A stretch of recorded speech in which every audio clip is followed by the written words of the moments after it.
most forms of magnesium, magnesium oxide or magnesium citrate, don't cross the blood-brain barrier. There are tens of thousands of videos on magnesium, basically telling you it's a good thing, you should take it.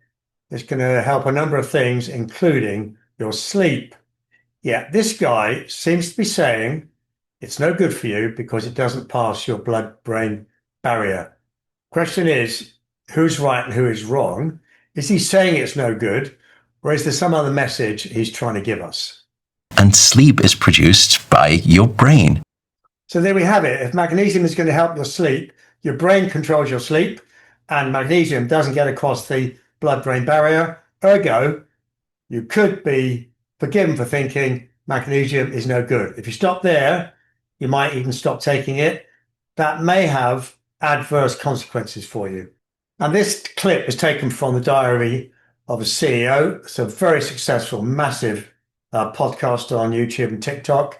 It's run by a very successful business guy called Steve Bartlett. And largely, from what I can see, it delivers very interesting and very useful knowledge. The question is, do we expect Steve Bartlett to be knowledgeable or challenge every bit of scientific advice he gets on his platform? And is he responsible for it? The thing about magnesium is it's big. Globally, there's maybe 200, 300, 400 million people taking it every day and growing. So it's pretty important to work out what this thing is, what it does to us, and what would happen if we actually didn't take it. So we're going to dig into it for a couple of minutes to see what we find. So I found this magnesium subject to be a lot more interesting and potentially a lot more serious. The guy on the podcast does concede that magnesium can reach the brain by other means, e.g. the vagus nerve. I would argue there are other ways in which it can reach there, and therefore the blood-brain barrier issue may not necessarily come into effect 100% of the time, and therefore there is a benefit. There may be an indirect benefit of magnesium in that it does seem to relax muscles. And when the body is in a state of relaxation, it sends a signal of relaxation back up a branch of nerves called the vagus nerve that goes up to the brain and signals to your brain you're starting to relax down, and you get this state of quiescence. So now we know we can actually get it into the brain and deliver benefits without it having to cross the blood-brain barrier. And maybe we've got enough magnesium in our body anyway, just through our sort of daily life and daily diet.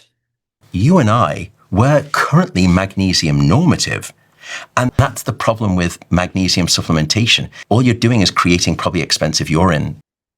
And given we've got enough anyway, i.e. we are normative, then maybe taking it for sleep, which is one of the main things that's advertised, even that is not necessary. And then dosing myself with high volumes of magnesium.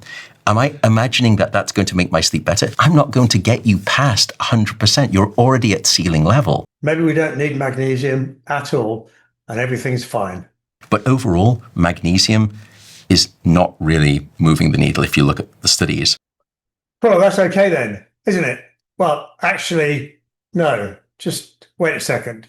You see, magnesium is everywhere. Every cell in our body contains magnesium. Without magnesium, cells become overexcitable and very inefficient. Magnesium actually controls over 600 bodily functions. Magnesium is a very, very essential, powerful regulator. The big problem is there are large nutrition surveys that consistently show that 50% of adults in the US fail to meet magnesium requirements. So we're not all normative.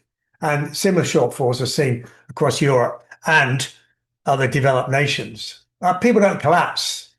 They just don't function very well. And this over a long period of time, and long-term depletion of magnesium creates chronic disease risk. Chronic low magnesium is associated with hypertension, blood pressure, type 2 diabetes, cardiac arrhythmias, osteoporosis, chronic inflammation, and accelerated biological aging. So it is critical, and many of us just not getting enough. And the problem is, it doesn't show in the blood. Only 1% of magnesium is actually in the blood. So 99% of it is buried in the cells or the bone, and therefore only 1% is visible. So blood tests actually won't show what's going on. So it looks good, but the deficiency is often missed. And this is why. Firstly, our modern poor diet has stripped magnesium out of our lives, but even good diets struggle because soil magnesium content has declined over time. This is actually a systemic, modern, very modern problem, and it's not really down to food choices alone.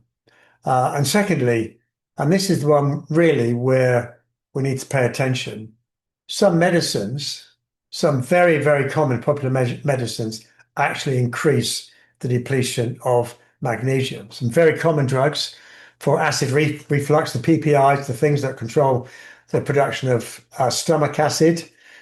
This reduces the absorption of magnesium in the gut, and also diuretic medicines, which increase magnesium loss during urine. The problem is, we're talking about hundreds of millions of people worldwide.